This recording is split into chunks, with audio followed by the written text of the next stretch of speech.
Hello friends, welcome to my YouTube channel एडुकोचिफाई। दोस्तों, आज हम स्टार्ट करने वाले हैं फिलोसफिकल फाउंडेशन ऑफ एडुकेशन का कुछ टॉपिक नॉलेज के बारे में।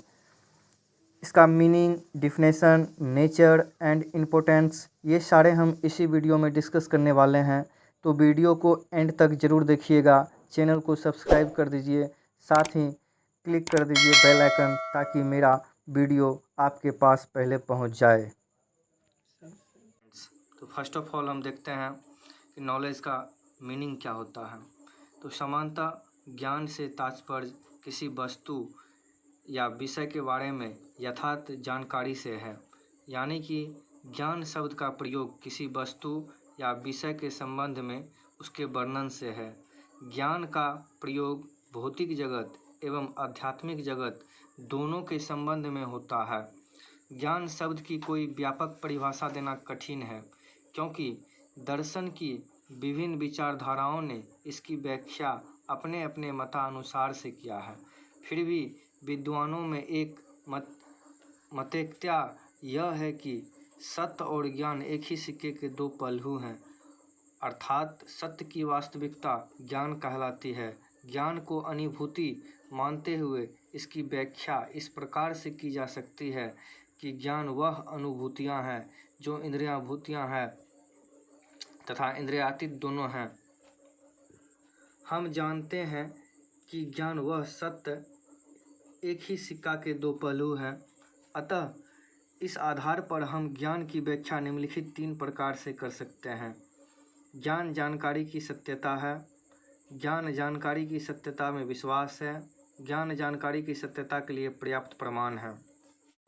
आदर्शवाद के अनुसार चेतना ही ज्ञान है, जो इंद्रियों तथा इंद्रियों से परे की अनुभूतियों से संबंधित है।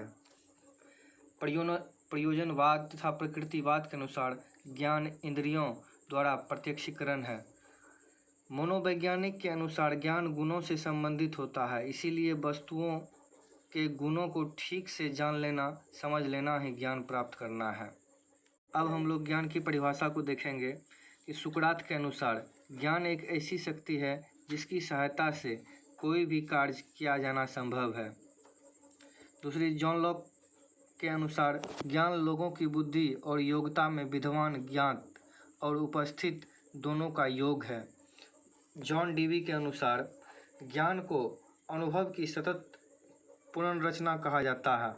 उक्त परिभाषा से स्पष्ट है कि ज्ञान वह अनुभूतिक शक्ति है जिसकी सहायता से व्यक्ति कोई भी कार्य कर सकता है। यह व्यक्ति में उपस्थित योग्यता या क्षमता है जिससे वह अपने अनुभवों की पुनर्रचना एवं संगठन करता है। अब हम लोग ज्ञान की प्रकृति को देखेंगे। ज्ञान की प्रकृति को निम्नलिखित प्रकार से व्यक्त किया जा सकता है। ज्ञान सत्य तक पहुँचने का समाधान है। दूसरा, विचार ज्ञान के लिए सर्वश्रेष्ठ सामग्री का काम करता है। भाषा के माध्यम से ज्ञान की प्राप्ति व संचार होता है। शब्दों के अर्थ, शर्त, विचार ज्ञान की शिला का आधार बनते हैं। ज्ञान सुनिश्चित है, इसकी पुष्टि की जा सकती है। अब आगे हम लोग टाइप ऑफ नॉलेज को देखते हैं। विस्तृत रूप से ज्ञान दो प्रकार के होते हैं, प्रागुणभाविक ज्ञान, प्रायोगिक ज्ञान।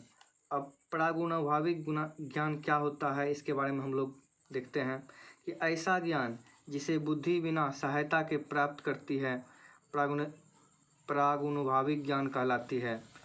निगमन तथा तर्क पर आधारित ज्ञान, ये ज्ञान होते हैं जैसे 4+4 8 होता है।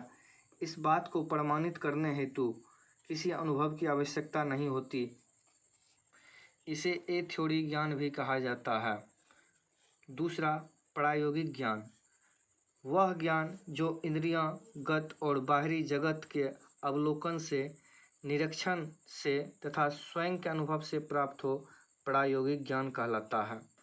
भारतीय दर्शन के अनुसार ज्ञान दो प्रकार के होते हैं, पराविद्या और पराविद्या।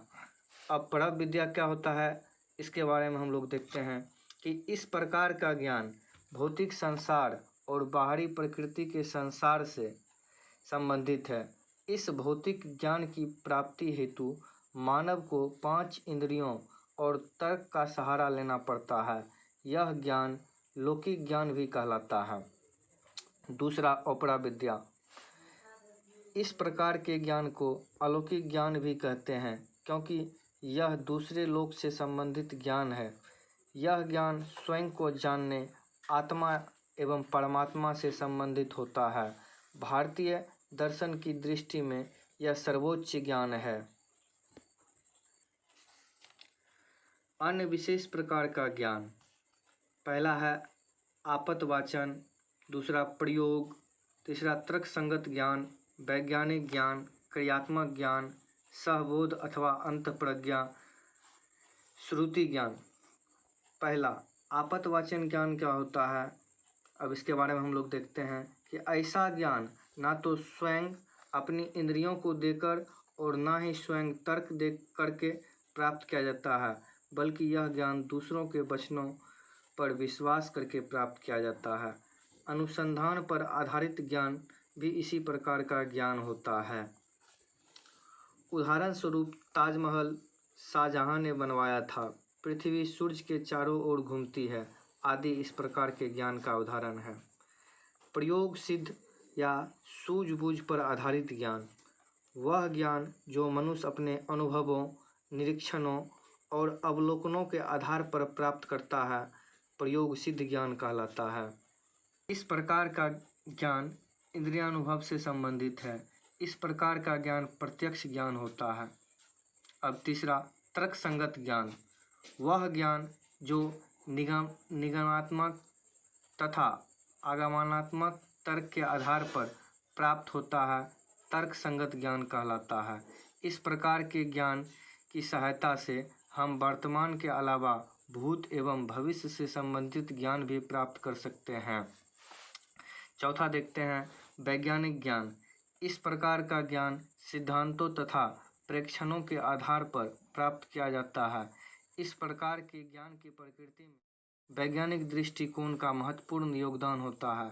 इस प्रकार की ज्ञान की पुष्टि करने में इंद्रियानुभव व तर्क संगत ज्ञान का सहारा लिया जाता है। पाँचवा, क्रियात्मक ज्ञान। क्रियात्मक ज्ञान एक व्यक्तिगत ज्ञान है जो व्यक्ति के अनुभव, प्रयोग, परीक्षण के आधार पर प्राप्त होता है तथा यह ज्ञान लाभदायक और उपयोगी होता है। क्रियात्मक ज्ञान डॉक्टर डीवी के प्रयोजनवाद पर आधारित है। इसमें ज्ञान की उपयोगिता पर जोर दिया जाता है। छठा, सहज बोध अथवा अंतःप्रज्ञा। भविष्य की घटनाओं के संबंध में पूर्व ज्ञान ही सहज बोध अथवा अंतःप्रज्ञा ज्ञान कहलाती है। यह स्वाभाविक है। सातवां, श्रुति ज्ञान। पौराणिक, परंपरागत एवं सर्वमान्य ज्ञान जो धार्मिक ग्रंथों पर आधारित होता है, श्रुति ज्ञान कहलाता है। अब हम लोग ज्ञान के महत्व के बारे में पढ़ेंगे कि ज्ञान के क्या महत्व हैं। अभी तक हम लोगों ने सबसे पहले ज्ञान का मीनिंग समझा, उसके बाद उसका डिफिनेशन, और उसके बाद कितने टाइप के होते हैं, उसके बाद उसकी प्रकृति। अब आगे हम लोग ज्ञान के महत्व के बारे में जानेंगे कि ज्ञान के क्या महत्व है। चलिए दोस्तों, हम लोग स्टार्ट करते हैं कि ज्ञान मनुष्य के पास एक ऐसी चाबी है जिससे वह अपने जीवन तथा दूसरों के जीवन की किसी भी समस्या का ताला खोल सकता है। ज्ञान ही एक ऐसा प्रकाश पुंज है जो अंधकार में रोशनी कर सकता है। दूसरा पॉइंट देखते हैं, ज्ञान को मनुष्य की तीसरी आंख कहा गया है।